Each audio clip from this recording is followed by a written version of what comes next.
Hey everyone, welcome back to the channel. It's time for another exciting update, so if you're not already subscribed, make sure to hit that button to stay on top of the latest news about the Iraqi Dinar, IQD, and everything going on in Iraq. We've got a lot of exciting things to talk about today, from Iraq's budget to major economic developments, oil and gas laws, and much more. So let's dive right in. First off, there's been a lot of buzz in the media and among analysts about the 2025 budget in Iraq. The Iraqi parliament is eagerly awaiting the release of this important document. Word on the street is that it's expected to land sometime around mid-March, or by the end of the month at the latest. While some people are questioning the delays, I personally think there's a strategic reason behind this. Why? Because there's a crucial number in this budget that will play a massive role in supporting the Iraqi dinar. If you're holding on to IQD, this is something that you should definitely be paying attention to. Not only does the budget focus on fiscal policies that could positively impact the dinar, but it also prioritizes critical infrastructure projects, particularly development road projects. These are key to Iraq's long-term economic growth and stability, so the government is being careful in making sure everything is aligned before the budget is finalized. Iraq's leadership is taking a calculated approach with this budget, as it reflects both short-term goals and long-term strategies for sustainable economic development. These road projects aren't just about building infrastructure. They're designed to stimulate growth and improve the overall business climate in Iraq. Another significant issue that has been hotly debated is the potential passing of Iraq's oil and gas laws.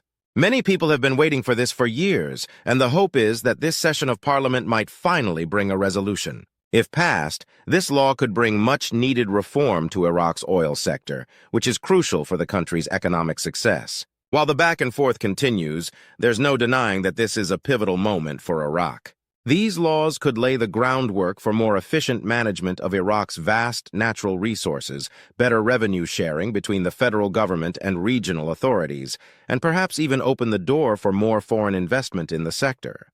If we see a breakthrough in these negotiations, it could further strengthen Iraq's position on the global stage and benefit holders of Iraqi dinar. Now, I know some of you might be feeling frustrated with the delays, especially if you're eagerly waiting for a shift in the currency value or a change in Iraq's financial situation.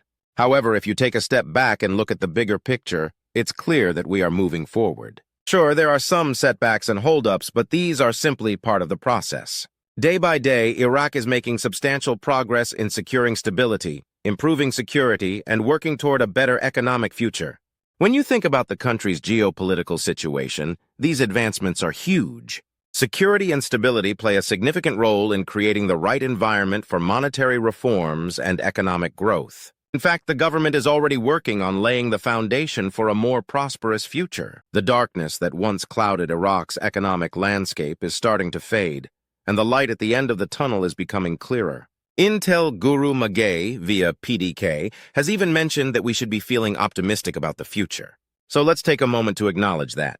We might not be there yet, but things are moving in the right direction. If you're holding Iraqi dinar and you've got a solid amount of it, you're in a fantastic position. Sure, you might not be able to walk into a bank and exchange it just yet, but trust me, the longer we wait, the closer we get to that moment when things will fall into place. The dinar's value is poised to rise, and while there's no exact timeline, the writing is on the wall. Here's the thing. The glass is always half full. That pot of gold at the end of the rainbow is still out there waiting for us. It hasn't moved, and it's not going anywhere. All we need now is just a little more patience. So stay calm, stay patient, and trust the process. If you're in it for the long haul, you're going to be glad you stuck with it. Now let's shift gears and talk about what's been happening behind the scenes with Iraq's financial management. One of the most important developments is Iraq's ongoing work with the International Monetary Fund, IMF. The Iraqi government has been actively engaging with the IMF to align its financial and fiscal policies to boost the country's economic position. A recent delegation from Iraq, led by Finance Minister T. Sami and Central Bank Governor Ali Alak, wrapped up a series of important meetings with the IMF in Amman. These meetings were far from routine. They were crucial to Iraq's long-term economic plans. One of the primary focuses was Iraq's economic performance and its future growth prospects. The IMF has been highly positive about Iraq's economic performance, especially when it comes to non-oil GDP growth. In fact, the IMF predicts Iraq's non-oil GDP will grow by 5% in 2024, driven largely by the expansion of Iraq's agricultural sector and increased public spending. This is fantastic news because it shows that Iraq is working to diversify its economy away from an over-reliance on oil exports. This kind of diversification is critical for creating a stable economy in the long term. For 2025, the IMF forecasts a more conservative growth rate of around 3.5%, which is still a solid number, considering Iraq's challenging circumstances.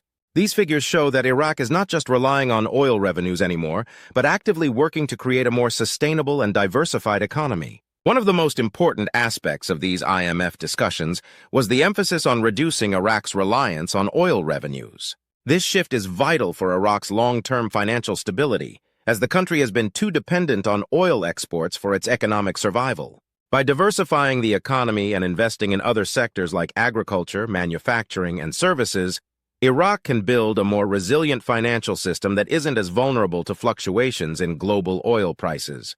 This move toward diversification is also seen as a significant factor in boosting investor confidence in Iraq's economy. As Iraq continues to develop other industries and sectors, it'll become a much more attractive place for foreign investment. And as investors begin to see the potential in Iraq, the value of the dinar will likely rise, benefiting everyone holding IQD. Another key component of these IMF discussions focused on modernizing Iraq's financial sector. The IMF has urged Iraq to update and reform its banking system.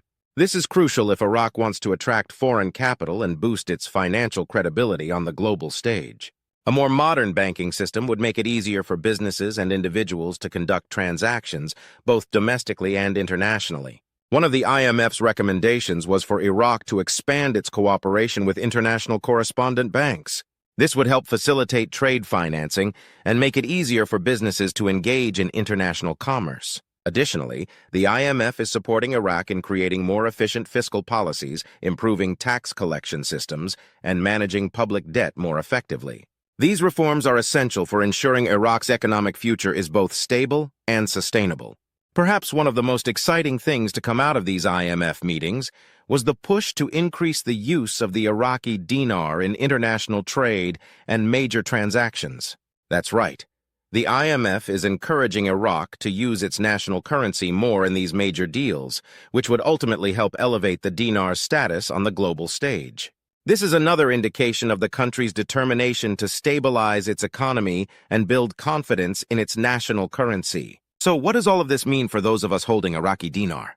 The simple answer is this: stay optimistic and be patient. Iraq is moving in the right direction, and there's a clear commitment from the government to reform its economy, modernize its financial sector, and diversify away from oil dependence. As these changes take hold, Iraq's currency will only become more valuable. We may not see immediate results, but everything being done now is laying the foundation for a stronger, more stable Iraq in the future. In conclusion, while there are still some delays, Iraq is making steady progress, and things are heading in the right direction.